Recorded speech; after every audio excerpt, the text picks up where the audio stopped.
God bless everybody. So, I've been trying to make time for this video for quite a while now. I promised the Lord a long time ago that I was going to give my testimony. And it's a little bit easier to record it than to give it in church, which I am going to do once I get a slot open. But it's really important for everybody to give their testimony because, you know, you got to give the glory back to God. I mean, you got to give the glory to God. You got to give him praise, worship, and you got to give him glory because he deserves all the glory and praise, and he glorifies himself through everything. And we're one of the examples. I was talking to my cousin today, and I heard him say, when I was in the world, or he said something like, when the world devoured me. And my cousin, he has quite a testimony. um, God saved them from the bottom of the bottom. He rose them up, he redeemed them, and he's a walking miracle. And we all are. But and I was thinking about it. How God glorified Himself through my cousin. And it's beautiful. I want to give my testimony. I'm gonna try to make it short. Um, if anybody wants to ask me any question, you could ask me anything. I'll tell you, whatever detail that comes to mind that I might have forgotten. I grew up in a Christian home, not entirely Christian because my dad wasn't Christian. He went to church every once in a while. We practically had to drag him there, or not me, but my mom or my grandma. My mom, she's always been Christian as far as I could remember. My grandma, devout Christian woman, going to church every day, all the time. My mom's family, you know, quite a few of them are Christian. They believe in, they have the faith. They believe in our Lord Jesus Savior. And my dad's side, um, most of them, are as well. Same thing, Christian. So my uncle, he was a pastor of our church. Before he passed away, he was, God rest his soul. And before my Tio Manny passed away, he was a pastor of our church. And we went to other churches when we moved from East LA. We moved more inner city and, Los Feliz area. Then we moved back. So, I mean, we've been to different churches, but for the most part, we congregated with my uncle. But, I grew up Christian. I grew up knowing who Jesus was, knowing what it was to serve, for the most part, as far as a child could understand. I always knew that God performed miracles. Um, so, I was a good kid. I was a good kid and I was fearful of the Lord, but in a, obviously in a good way, there's no bad way of being fearful of the Lord. So, eventually, and when I was, like I said, we moved from East LA to the Los Feliz area. Then eventually we moved back because my dad got us a house in East LA, and there was opportunities to buy a house in Atwater Village or Los Feliz or Franklin Hills around there. If you're familiar with the area, especially back in the early 2000s, it was nice, way better than East LA in the late 90s, early 2000s. But my dad wanted to be around you know, with the culture, with his raza, with Mexican Americans, with people that spoke Spanish for the most part.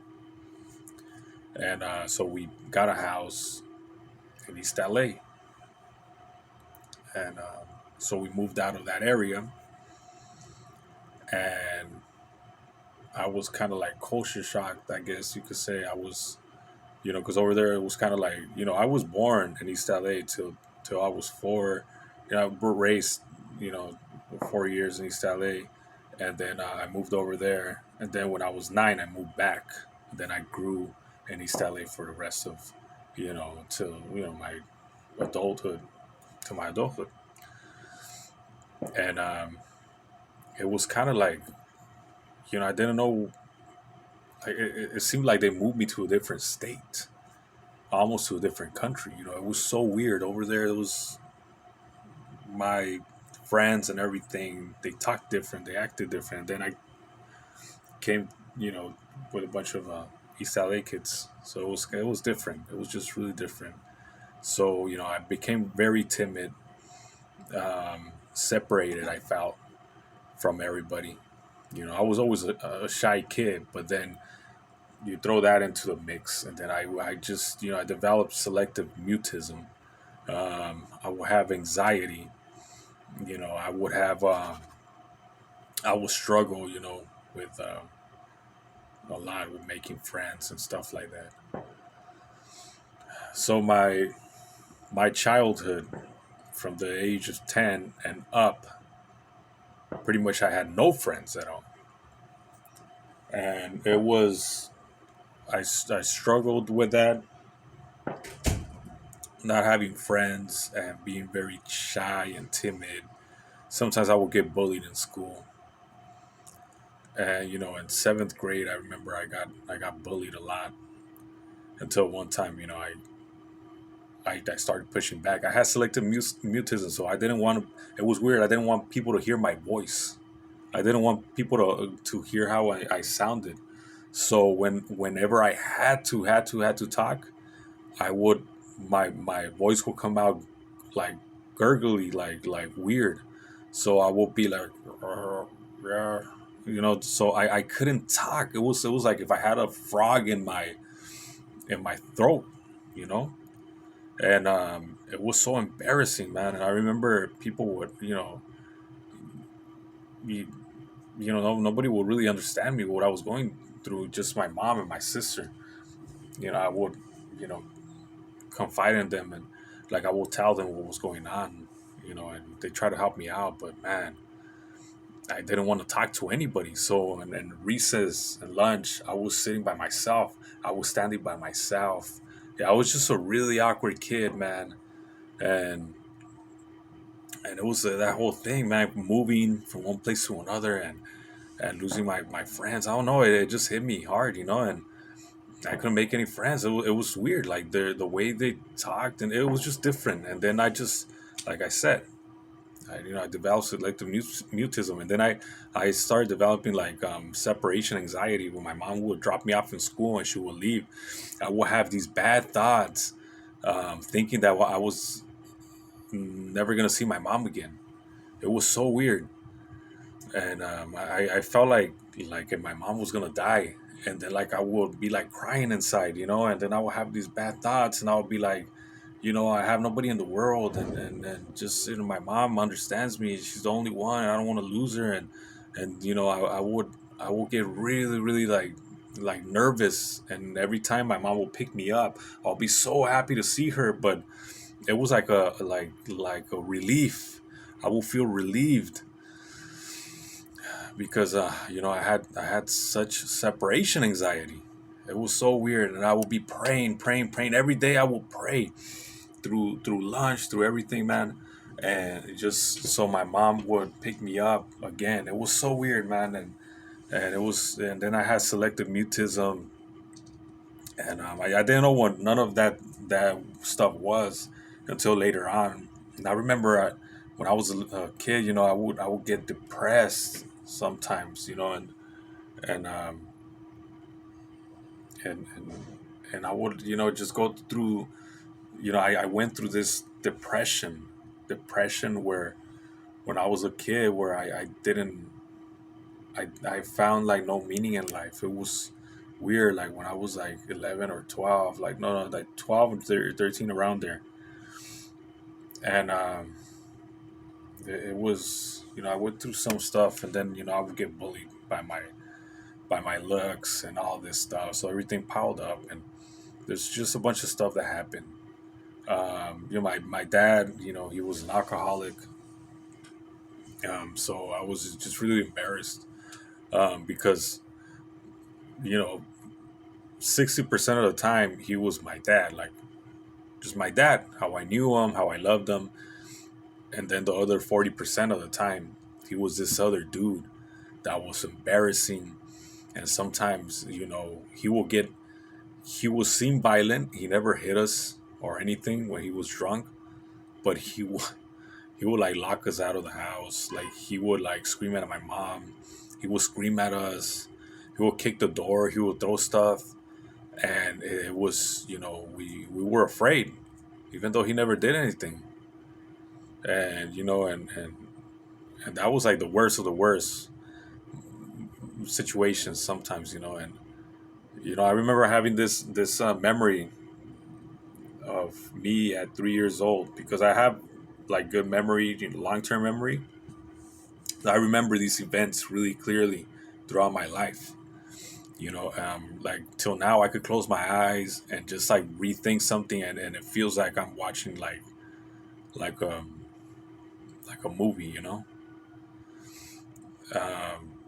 I remember when I was a little kid, I was 3 years old. My dad told me that he was gonna take me to Chuck E. Cheese, and he never took me to Chuck E. Cheese. He took me. That was when we were living in East LA, before we moved down, then came back, right?